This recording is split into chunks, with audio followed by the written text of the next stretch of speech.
Omo, this my kind of perfect movie na serious gbege o.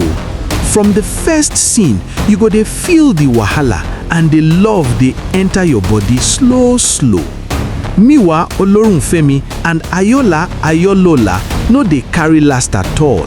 The way dem dey act na correct chemistry, e dey sweet and e dey real.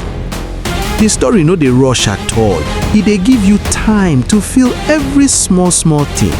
You go see small argument wey fit spoil everything if person no calm down.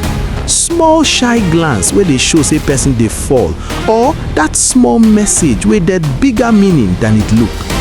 You go dey laugh 1 minute, your heart go dey swell the next, and sometimes e go even make you dey reason your own life matter.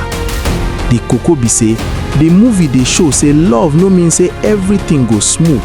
Wahala go dey, mistakes go happen, but na how you dey handle am and the way person dey still dey with you na the real perfection.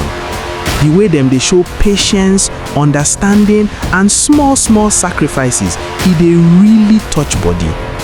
By the end, you go dey reason your own relationships, dey feel the story long after e don finish, and you go dey smile for yourself for some parts, dey feel kind connection with the characters.